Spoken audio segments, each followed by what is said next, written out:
Querendo criar seu primeiro tema WordPress ou plugin? No vídeo de hoje nós vamos mostrar como você pode montar seu ambiente de desenvolvimento para WordPress de forma muito simples e fácil. Depois da vinheta.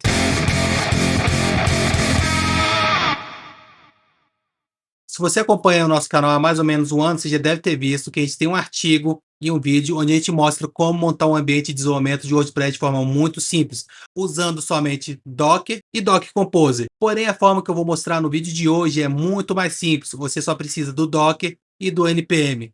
Então vamos lá, direto à mão na massa, porém só mostrando nosso artigo aqui. Aqui você precisava basicamente de Docker, Docker Compose e uma IDE que você vai usar. E aqui você fazia a sua composição. Esse método, ele não é inválido. Você pode continuar utilizando ele. Porém, a forma que a gente vai mostrar aqui agora, ela tem mais ferramentas, ela traz para você uma forma visual. Ele também traz um WordPress só para teste e um para desenvolvimento. Então, é bem mais interessante. E a ferramenta, como já disse, é essa daqui, ó, onde é desenvolvida pela próprio time do WordPress. É o WP Envy. Olhando aqui na arquitetura, você precisa ter, inicialmente, o Docker instalado. Porém, você também precisa ter o Node instalado na sua máquina. Pode ser qualquer última versão estável, porque uma vez que você tem um Node instalado, você pode rodar tanto o WP Envy Start quanto o NPX equivalente e ele vai montar um ambiente. E vai ser isso que a gente vai mostrar isso para vocês. Eu vou abrir aqui um Windsurf, mas você poderia usar o VS Code ou qualquer like VS Code, digamos assim, ou a sua ideia preferida. Eu vou usar ele somente para mostrar como acessar o nosso servidor remoto. A gente já fez um vídeo onde a gente mostra como você pode usar um servidor centralizado para fazer o desenvolvimento e vai ser isso que a gente vai mostrar aqui também. Então, vou acessar a nossa VM aqui de longe, vou colocar a minha chave novamente. Como eu não vinculei uma chave SSH, eu preciso ficar colocando a minha senha o tempo todo.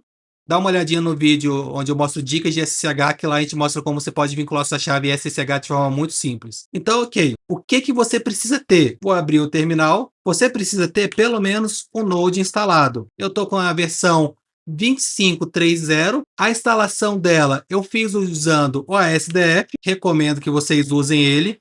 Vou pegar aqui a ASDF no nosso próprio blog, onde a gente pode gerenciar várias coisas, inclusive onde você pode seguir esse tutorial. Ele ainda é válido para você fazer a instalação do SDF. Uma vez que você tem ele instalado, basta você fazer um SDF para você fazer a instalação do seu Node. No caso aqui, eu poderia até fazer diferente, deixa eu mostrar aqui no terminal. Você poderia fazer da seguinte forma, a SDF install, uma vez que eu já tenho o Node instalado, Node, caso você não se importe com a versão. Eu botei Node, mas está errado, é Node.js. E assim ele vai fazer a instalação da última versão. E como você vai fazer para usar? No meu caso, eu já quero utilizar ele em todos os ambientes, então eu vou simplesmente falar set, passar o "-u" aqui para ele ficar de forma global. Caso eu quisesse que ele valesse somente para esse diretório aqui, bastasse eu colocar só set aqui e ele vai criar um arquivo tools.versio. O nosso foco não é muito no ASDF, mas já ficou aqui um pouco de dica aqui também da ferramenta. Ok, temos aqui então o ASDF instalado. A próxima ferramenta que você precisa ter é o Docker.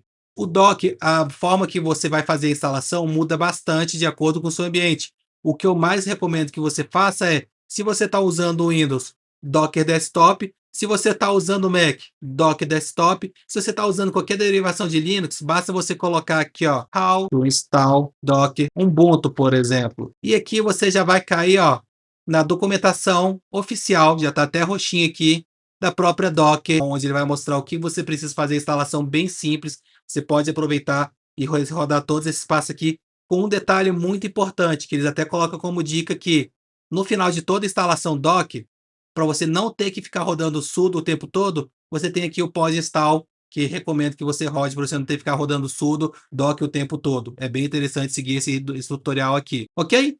Então, a gente já tem então o Node instalado na nossa máquina, aí já tem o Docker instalado na nossa máquina. O que você precisa fazer aqui agora então para poder iniciar? Ok, se a gente volta aqui na documentação, você percebe que você tem duas formas. Uma forma onde você não precisa fazer instalação, e uma forma que você precisa fazer a instalação. E vai ser essa segunda forma que a gente vai usar aqui, ó, que é o npmg install@wordpress.env. E detalhe que eles não colocaram ali ainda, mas eu já coloco aqui, é que você pode fazer também sem o "-g", se você quiser que a instalação seja somente no seu projeto. Caso você já tenha um projeto Node aqui nesse diretório, você poderia colocar sem o "-g", que ficaria basicamente assim, ó, npm install@wordpress. Dessa forma, ele não vai instalar aqui porque eu não tenho o package.json na minha máquina. Porém, caso eu tivesse, eu poderia fazer dessa forma. Na verdade, ele até criou para mim, tá? Eu achei que ele não criaria, então ele criou. Dessa forma local, o que que eu tenho que fazer aqui agora? Eu vou criar uma outra tag chamada scripts, onde eu vou criar um script wp-env. E o que que esse script vai fazer? Ele vai chamar basicamente ele mesmo. E aqui agora eu posso fazer npm run wp-env e rodar ele. Perceba que ele rodou normal. Essa é a forma que você faz quando você não quer instalar o WordPress Env de forma global. Então ele está instalado somente nesse diretório. Se eu subir um diretório acima, ele já não vai funcionar. Se você quiser instalar de forma global, vamos aqui limpar a nossa instalação. npm install. Vamos passar o "-g" aqui. O diretório é o mesmo. O pacote é o mesmo. Então, o WordPress na última versão. Na verdade, eu falei F, mas aqui é "-g", tá? Não sei de onde tirei esse F de global. Já está instalado. Vou só remover esse daqui de novo.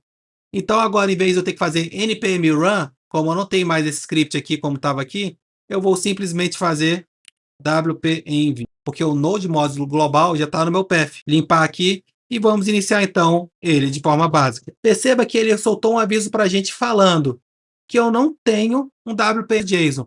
Porém, ele já está fazendo o download do WordPress, ele já está fazendo bastante coisa. Só com esse comando aqui, eu já consigo subir um WordPress. Porém, ele não vai saber muitas informações. Vamos cancelar aqui, porque não é o nosso objetivo, que ele suba dessa forma. Vamos até dar um stop, só para garantir que não ficou nenhum lixo. E agora a gente vai seguir a documentação e vamos criar um WP em JSON. O que que a gente pode colocar nesse JSON? Primeiro, vamos colocar as chaves, o básico para formar um JSON, e vamos olhar aqui nessa segunda documentação, onde ele mostra o esquema do JSON dele. Então ele fala qual é o core, ou seja, qual a versão que ele vai utilizar ali. O PHP Version, para mim, não... aqui eu vou deixar padrão, mas você poderia passar a versão do seu PHP, ou até passar, na verdade, para a gente já ver ele funcionando ali. Colei aqui e vou colocar que ele está utilizando a versão 8.4. Detalhe que essa versão aqui são as versões suportadas pelo Doc Hub dele, quando a gente coloca aqui na imagem core vazia. Ou seja, o que que ele quer dizer com isso? Se eu procuro aqui o diretório WordPress, quando você coloca aqui, você vai procurar a tag CLI, que é o que ele está utilizando ali, CLI. E perceba que tem aqui CLI PHP 8.4, se você colocar, por exemplo, 8.9, que não existe, ou então 8.5, que eu acho que também não existe, ele vai dar not found. Então, sempre fica atento às versões disponíveis aqui.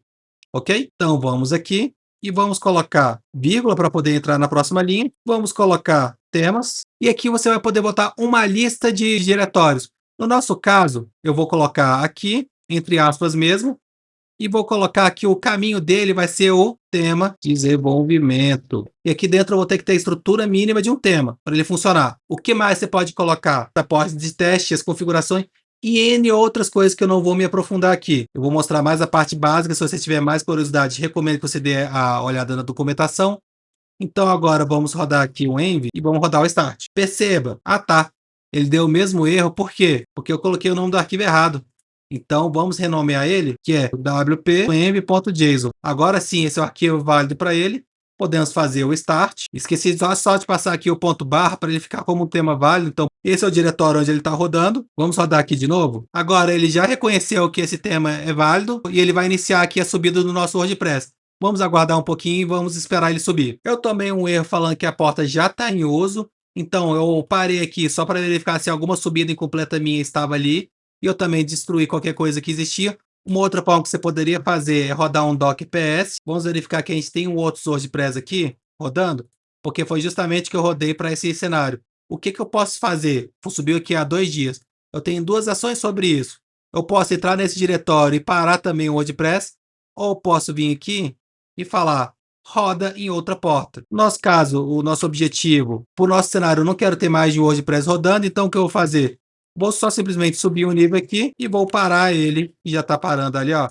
E vou parar o outro ambiente. Uma vez que eu limpei meu ambiente, a gente pode voltar aqui então, subir um nível, vamos acessar o vídeo e vamos agora fazer o wp-env start. Vamos aguardar terminar de subir o nosso ambiente e voltamos em breve. Um detalhe muito interessante para você que está fazendo o desenvolvimento remoto, assim como que eu estou fazendo também, que normalmente quando você acessa o desenvolvimento local, como que você acessa a sua porta? Por exemplo, ele já está sugerindo aqui, ó, para o WordPress de desenvolvimento, você vai acessar localhost 8888. Isso se você está fazendo desenvolvimento local. Porém, tem uma pegadinha aqui, que é para você que está utilizando o VS Code fazendo acesso remoto. O que que é?